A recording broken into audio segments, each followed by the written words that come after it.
बिस्मिल्लाहिर्रहमानिर्रहीम। नवाज़ खान बाबा views YouTube channel की जानिब से अस्सलाम वालेकुम। हमें उम्मीद है कि आप सब लोग अपनी अपनी जगह पर बखैर वफ़ियत और खुश खुरम होंगे, और हमारी दुआ है कि अल्लाह ताला आपको मज़ीद ऐसी कई खुशियाँ नसीब फरमाए और आपकी ज़िंदगी हमेशा खुश खुरम गुजरे, आमीन। वीडियो में आगे बढ़ने से पहले हमेशा की तरह आपसे हमारी एक इल्तमास होती है कि आप हमारे चैनल को सब्सक्राइब करें, बेल आइकन के बटन को दबाना ना भूलें, ताकि हमारे आने वाले हर वीडियो को नोटिफिकेशन बर वक्त आपको मिल सके और आप उस वीडियो से मुस्तफ़ीद हो सके। उसके साथ ही कमेंट्स बॉक्स में जाकर अपनी राय का इजहार करना ना भूलिएगा। हमें हमेशा आपकी राय का इंतज़ार रहता है और हमारी कोशिश होती है कि आपकी आरा का फ़र्दन फ़र्दन सबको जवाब दिया जा सके। शुक्रिया। तो चलिए चलते हैं आगे, मेन वीडियो की तरफ बढ़ते हैं। हमारे आज के मौज़ूआत में सबसे पहले वो मौजू है जो कानूनी इदारों की तरफ से यानी कि अदलिया की तरफ से आए हैं, और उसमें सबसे काबिले ज़िक्र बात जो है वो है आज अदलिया के मुख्तलिफ़ अदालतों में इमरान साहब और PTI के ख़िलाफ़ होने वाले फ़ैसलों की गूंज रही है। उसमें आज इमरान खान के ख़िलाफ़ फ़ैसलों की हैट्रिक मुकम्मल की गई है, यानी कि उनके ख़िलाफ़ 3 फैसले हुए हैं, और उनमें से एक फ़ैसला ऐसा है कि जिससे इमरान साहब को बहुत ही बड़ा झटका लगा है, क्योंकि उस फैसले से पहले ये फ़ैसला पहले भी हो चुका था और ये फ़ैसला उस वक्त चीफ इलेक्शन कमीशन ने किया था। उसके ख़िलाफ़ इमरान साहब की कानूनी टीम ने पेशावर हाई कोर्ट से रजू किया और चीफ इलेक्शन कमीशन के फ़ैसले के ख़िलाफ़ वहाँ पर अपील दायर की, और उनकी वहाँ पर सुनवाई हुई और उस अपील को एक्सेप्ट किया गया और चीफ इलेक्शन कमीशन का फ़ैसला मुअत्तल कर दिया गया, उसके ऊपर स्टे ऑर्डर दे दिया गया। लेकिन चीफ इलेक्शन कमीशन ने फिर एक मास्टर स्ट्रोक खेला और वो उस फैसले के ख़िलाफ़ पेशावर हाई कोर्ट में ही इंटर कोर्ट अपील उन्होंने दायर की। वो सुप्रीम कोर्ट में नहीं गए, बल्कि वो दोबारा पेशावर हाई कोर्ट में उन्होंने इंटर कोर्ट अपील दायर की, और उसमें उनकी अपील को शर्फ़ बाज़याबी बख्शा गया, शर्फ़ कबूलियत बख्शा गया, और वो अपील कबूल कर ली गई। और वो जो स्टे ऑर्डर था हाई कोर्ट पेशावर का, वो सेट असाइड कर लिया गया, एक साइड पर रख दिया गया, और चीफ इलेक्शन कमीशन का पुराना फैसला बहाल कर दिया गया। जी, आप यकीनन मेरी बात समझ गए होंगे। मेरी बात से मुराद वो है, मेरी मुराद इस बात से वो बात है कि जिसके नतीजे में चीफ इलेक्शन कमीशन ने कुछ अर्सा पहले PTI के इंटर पार्टी इलेक्शन को मुस्तरद करते हुए उनसे बल्ले का इंतखाबी निशान वापस ले लिया था, और जो नए चेयरमैन PTI थे गौहर अली खान, एडवोकेट बैरिस्टर गौहर अली खान, उनकी चेयरमैनशिप भी ख़त्म कर दी गई थी, वो बल्कि ऑटोमेटिक ख़त्म हो जाती है। तो उसके ख़िलाफ़ PTI ने पेशावर हाई कोर्ट से रजू किया था और उस फैसले के ख़िलाफ़ उन्होंने अपील की थी, जिसमें उनकी अपील मंजूर हुई थी, और पेशावर हाई कोर्ट ने एक ही दिन में उनकी अपील सुनकर उस पर फैसला सुना दिया था, और उस फैसले के मुताबिक उन्होंने चीफ इलेक्शन कमीशन के फैसले को मुअत्तल करते हुए उसके ऊपर स्टे ऑर्डर दे दिया था कि जब तक इस अपील का मुकम्मल फैसला नहीं होता उस वक्त तक बल्ले का निशान PTI इस्तेमाल कर सकती है, और वो बल्ले के निशान पर इलेक्शन लड़ेगी, और उसके साथ साथ इंटर पार्टी इलेक्शन जो है उसको भी जो है वो क्या कहते हैं कि कबूलियत दी गई। सुप्रीम कोर्ट की जानिब से असबात में नोट दिया गया कि हाँ, ये इलेक्शन इंटर पार्टी इलेक्शन जो था वो सही था, और उसके नतीजे में जो नए चेयरमैन मुंतखब किए गए थे बैरिस्टर गौहर अली खान, वो PTI के चेयरमैन ही रहेंगे। तो ये तीनों चीज़ें एक ही फैसले की मरहून मिन्नत थी, मगर चीफ इलेक्शन कमीशन ने इसको हम चीफ इलेक्शन कमीशन नहीं कह सकते, इलेक्शन कमीशन कहा जा सकता है। इलेक्शन कमीशन ने उस फैसले के ख़िलाफ़ अपील करने की का फ़ैसला किया, अपील करने की सोची, और उन्होंने ये अपील उस फैसले के ख़िलाफ़ सुप्रीम कोर्ट में नहीं की, बल्कि पेशावर में ही उसी हाई कोर्ट में इंटर कोर्ट अपील दायर कर दी। इंटर कोर्ट अपील का मतलब ये होता है कि जो पहला फैसला था वो सिंगल बेंच ने किया था, और इंटर कोर्ट अपील जो थी वो होती है कम अज़ कम, अगर पहले फैसला एक जज ने किया है तो दूसरे अपील में कम अज़ कम 2 जज बैठेंगे, और उसमें जो अपील थी इलेक्शन कमीशन की वो कबूल कर ली गई और जो उनकी हाई कोर्ट का सिंगल जज का फैसला था उसको मुअत्तल करके इलेक्शन कमीशन का पुराना फैसला बहाल कर दिया गया, यानी कि पीटीए से ब्लैक निशान वापस ले लिया गया। उनका इंटर पार्टी इलेक्शन जो था वो मुअत्तल कर दिया गया, उसको मुस्तरद कर दिया गया और उसके साथ ही उस मुस्तरद करने के नतीजे में जो चेयरमैन पीटीए थे बैरिस्टर गौहर अली साहब वो भी चेयरमैनशिप से हटा दिए गए। अब मुझे ये समझ नहीं आ रही कि एक ही नुक्ता होता है, एक ही अदालत है, उसी के काबिल एहतराम जजेस हैं। अब या तो किसी जज की अहलियत ऐसी नहीं है कि वो उस चीज़ को सही तरीके से समझ सकता है, या फिर ये है कि बीच में दाल में कुछ काला है। ये कैसे हो सकता है कि कुछ लोग, कुछ जजेस एक नुक्ते पर इत्तफाक करते हुए उसको फैसला दें और दूसरे जजेस उसके खिलाफ फैसला दे दें? तो कानून तो सब बराबर ही है ना। अगर बात कानून की जाती है तो फिर कानून के मुताबिक चलना चाहिए। कानून में तो साफ साफ लिखा होता है ना कि ये चीज़ अदालत में लाई गई है ये कानून के मुताबिक है या नहीं है। अब अगर वो कानून के मुताबिक है तो पहले जज साहब ने उसको एक्सेप्ट क्यों नहीं किया, और अगर वो कानून के मुताबिक नहीं थी तो फिर दूसरे जज साहबान ने उसको कैसे एक्सेप्ट कर लिया? ये चीज़ हमारी समझ से बालातर है। इसलिए अदलिया के फैसलों पर रहज़नी की जाती है, अदलिया के फैसलों पर आम आदमी भी तनकीद करते नजर आते हैं, क्योंकि अदलिया को खुद कुछ पता नहीं है कि क्या हो रहा है और क्या करना चाहिए और क्या नहीं करना चाहिए। लेकिन बहरहाल यहाँ पर एक और अहम बात है जो मैंने करनी थी, वो ये है कि इमरान साहब की जो टीम है ना, लीगल टीम, बज़ाहिर उसमें बहुत बड़े बड़े नाम हैं। पाकिस्तान भर के काबिल तरीन वोकला, बैरिस्टर, बार एट लॉ जो हैं वो उसमें शामिल हैं, लेकिन उन सब का मतवा नज़र इमरान साहब को कानूनी रिलीफ दिलाना नहीं है, बल्कि उनका मतवा नज़र एक ही नज़र आ रहा है कि इमरान साहब जेल में बैठे रहें और वो मज़े करते हुए पार्टी पर कब्ज़ा करें और इलेक्शन में उनको टिकट मिले, वो इलेक्शन में हिस्सा लें, MPAs और MNA मुंतखब हों और उसके बाद पार्टी को वो चलाएं। यानी कि वो एक चीज़ जो उनको प्लेट में रखे हुए हलवे की तरह मिल रही है, वरना इनमें इतनी अहलियत नहीं थी कोई इतनी जल्दी कोई वो क्या कहते हैं वाइस चेयरमैन बन जाए, कोई नायब सदर बन जाए, कोई सदर बन जाए PTI का। वोकला का काम कानून की मोशगाफियों को लोगों के और अदलिया के सामने लाना होता है, कानूनी जंग लड़ना होता है। सियासी जंग के मैदान में ये ज़ीरो है और उनका ज़ीरोपन जो है वो सबके सामने आ रहा है कि कितने बुरे तरीके से PTI हर महाज पर मार खा रही है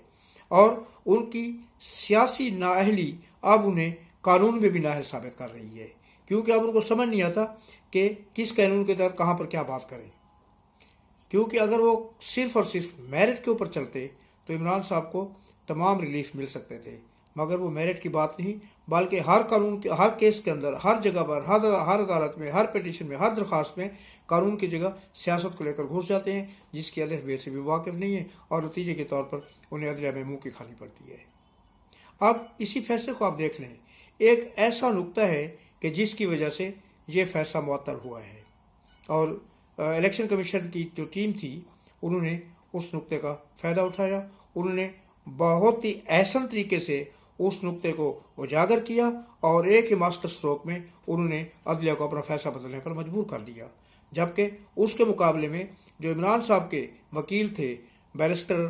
अनवर थे गालबन, जो कि सुप्रीम कोर्ट के सदर भी रह चुके हैं, उन्होंने जो बात अदलिया में की, अदलिया ने उनकी बात को रद्द कर दिया, क्योंकि उसमें कोई वजन तो था, लेकिन वो बर वक्त वो इकदाम नहीं कर सके थे जिसको वो अदालत में पेश कर रहे थे। जब आपने कुछ किए नहीं तो अदालत में फिर आप कैसे बात करेंगे? उसके बारे में मैं बता दूँ कि क्या था। इमरान साहब के वकील जो थे उन्होंने अदलिया में ये नुक्ता पेश किया कि जनाब ये जो फैसला है इसके ऊपर जो स्टे ऑर्डर दिया गया था पहले वो सही था, क्योंकि इन्होंने जो इलेक्शन कमीशन है इन्होंने तो इनके ऊपर तो तौहीन अदालत का मुकदमा भी होना चाहिए। उसकी वजह है कि मैं पहले अर्ज़ कर चुका हूँ कि जब उसका फैसला हुआ था पहली दफ़ा पेशावर हाई कोर्ट में और जब स्टे ऑर्डर मिला था तो उसमें ये बात भी हुई थी कि एक तो ये कि ब्लैक निशान जो है ना बहाल किया जाता है PTI के लिए, उनका जो इंटर पार्टी इलेक्शन है वो कबूल किया जाता है, उसको जो है ना لیجیٹیمیٹ قرار دیا جاتا ہے اور ان کے نتیجے میں جو ان کے چیئرمین منتخب ہوئے تھے وہ بھی بحال کیے جاتے ہیں۔ اور اس کے ساتھ ساتھ انہوں نے عدلیہ نے چیف الیکشن کمیشن کو یہ حکم دیا تھا کہ یہ انٹر پارٹی الیکشن کا جو نتیجہ ہے وہ نوٹیفیکیشن اپنی ویب سائٹ پر شائع کر دے۔ لیکن الیکشن کمیشن نے اپیل تو کی ہی انہوں نے اس فیصلے کے خلاف، لیکن انہوں نے عدلیہ کے اس حکم کو بھی پس پوچھ ڈال دیا، یعنی کہ پی ٹی آئی کا جو انٹر پارٹی الیکشن کا رزلٹ تھا وہ اس کو انہوں نے اپنی ویب سائٹ پر شائع نہیں کیا۔ تو اسی نقطے کے اوپر عمران صاحب کے وکیل جو تھے وہ کیس لڑ رہے تھے الیکشن کمیشن کے خلاف۔ انہوں نے عدلیہ میں یہ کہا کہ جناب ان کے اوپر تو توہین عدالت کا مقدمہ چلنا چاہیے، کیونکہ انہوں نے عدالتی حکم سے انحراف کیا اور پی ٹی آئی کا جو انٹر پارٹی الیکشن کا نتیجہ تھا وہ اپنی ویب سائٹ پر شائع نہیں کیا، جاری نہیں کیا۔ اس پر جو جسٹس صاحبان تھے انہوں نے عمران صاحب کے وکیل سے استفسار کیا کہ جناب کیا آپ نے الیکشن کمیشن کے خلاف اس نقطہ کے بارے میں توہین عدالت کی درخواست دی؟ تو وکیل صاحب خاموش، کیونکہ انہوں نے توہین عدالت کی اس سے پہلے درخواست دی نہیں تھی، انہوں نے اس سے پہلے یہ نقطہ عدلیہ میں اٹھایا ہی نہیں تھا۔ تو جب آپ نے کسی چیز کی پیروی کے لیے ایک پراپر فورم استعمال نہیں کیا تو آپ جج کو کیسے کہہ سکتے ہیں کہ اس طرح نہیں ہونا چاہیے؟ جبکہ الیکشن کمیشن کے جو ارکان تھے انہوں نے بہت ہی ہنرمندی اور مہارت کے ساتھ اپنا پوائنٹ آف ویو عدلیہ کے سامنے پیش کیا۔ انہوں نے بھی ایک نقطے کے بارے بات کی، انہوں نے کہا کہ ہمارا نقطۂ نظر یہ ہے کہ اس فیصلے کو سیٹ اسائڈ کیا جائے، عدلیہ نے جو ان کا بلے کا نشان بحال کیا تھا اس کو غیر مؤثر کیا جائے، اس حکم کو واپس لیا جائے، کیونکہ جب ہم ایک فریق تھے، یعنی کہ الیکشن کمیشن ایک فریق تھا، اس کے خلاف ایک مقدمہ لے کے گئے تھی پی ٹی آئی، انہوں نے اس کے خلاف اپیل کی تھی کہ جناب یہ بلے کا نشان واپس کیا جائے، تو عدلیہ نے جو دوسرا فریق تھا یعنی کہ جو الیکشن کمیشن تھا اس کو کسی قسم کا نوٹس نہیں دیا، ان سے جواب نہیں پوچھا، ان سے سوال نہیں کیا گیا کہ کیا یہ کیس جو آپ کے خلاف آیا ہے صحیح ہے یا نہیں ہے، آپ اس کے بارے میں آ کے وضاحت کریں، کیونکہ ہمیشہ دوسرے فریق کو عدالت میں بلا کر اس سے پوچھا جاتا ہے یا تحریری جواب مانگا جاتا ہے جو ان کو بلایا جاتا ہے۔ اور عدلیہ نے پی ٹی آئی کے پریشر میں آ کر، کیونکہ پی ٹی آئی کو یہ تھا کہ فوری طور پر اس کے خلاف اپیل کی جائے بلہ واپس لینے کے خلاف، اور فوراً جو ہے نا اس کا رزلٹ حاصل کیا جائے، عدلیہ سے اس کا جو ہے وہ فیصلہ لیا جائے، اور اس جلدی اور اس فیصلے لینے کے چکر میں وہ ایک بنیادی نقطہ بھول گئے اور انہوں نے وہاں پر نوٹس نہیں کیا۔ اور دوسری چیز یہ بتاؤں کہ یہ بھی جو شخص اپیل کرتا ہے کسی کیس میں کسی پارٹی کے خلاف، تو نوٹس بھی وہی بندہ بھیجتا ہے، وہی وکیل جس پارٹی کا وکیل ہوتا ہے۔ فرض کیا کہ اگر میں نے کسی کے خلاف کسی فیصلے کے خلاف جو ہے نا اپیل کی ہے تو اس کے جتنے بھی فریقین ہوں گے ان کو نوٹس میں کروں گا، اور میں ان کو بھی نوٹس بھیجوں گا کہ جناب آپ کے خلاف میں یہ اپیل بھیج رہا ہوں تو آپ اس کا جواب عدلیہ میں جا کے دیں گے۔ مگر پی ٹی کے وکلا صاحبان سبحان اللہ، انہوں نے اس کو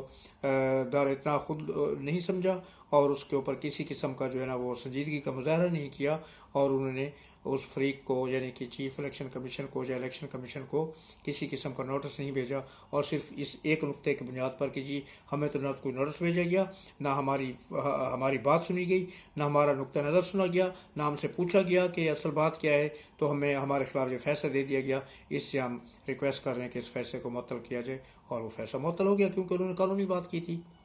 تو اس سے میں کہتا ہوں کہ عمران خان کو اور پی ٹی کی نیا ڈبونے میں ان کے وکلا حضرات کی جو ٹیم ہے جس کے اوپر لوگ خوشی کے شادیانے بجاتے ہیں اور اچھل کے تالیاں بجاتے ہیں کہ واہ واہ واہ وکیل صاحب نے کیا کہہ دیا اور کیا کر دیا، تو یہ وکلا جو ہے نا عمران خان کو ڈبونے میں اہم کردار ادا کریں گے، اور یہ میری بات آج سے کچھ عرصہ کے بعد، 1 سال کے بعد، 2 سال کے بعد، 4 سال کے بعد آپ کے سامنے آئے گی کہ جو میں نے کہا تھا وہ درست کہا تھا۔ عمران خان کے لٹے ڈبونے میں سب سے زیادہ اہم کردار یہ وکلا ادا کر رہی ہیں۔ دوسری چیز ہے، ہمارے ایک بہت ہی مشہور اینکر پرسن ہے، وہ ٹی وی پر پروگرام کرتے ہیں، خان صاحب، میں نام نہیں لے رہا، تو انہوں نے آج ایک بات کی ہے کہ سپریم کورٹ میں جسٹس قاضی فیض صاحب بہت گرم تھے اور انہوں نے سردار لطیف خان کھوسہ کو بہت ڈانٹا سردار کا لفظ استعمال کرنے پر۔ تو وہ ہمارے اینکر صاحب جو ہیں جو بہت ہی مشہور و معروف یوٹیوب چینل چلاتے ہیں، میں نام ان کا نہیں لے رہا، اچھا نہیں لگتا، آپ سمجھ ہی جائیں گے اگر آپ ان کا پروگرام دیکھتے ہیں، بہت مشہور اینکر ہیں، ان کے پروگرام بہت سارے لوگ دیکھتے ہیں، میں خود بھی ان کا فین ہوں، لیکن آج میں ان سے اختلاف کرنے کی جرات کر رہا ہوں۔ انہوں نے کہا کہ جی یہ کہاں کا انصاف ہے کہ چیف جسٹس जो है ना एक नाम के ऊपर इतराज़ कर रहे हैं कि सरदार का नाम इस्तेमाल ना किया जाए, और बलूचिस्तान में तो हर दूसरे बंदे के साथ सरदार का नाम लगा हुआ है और ये बला बला बला।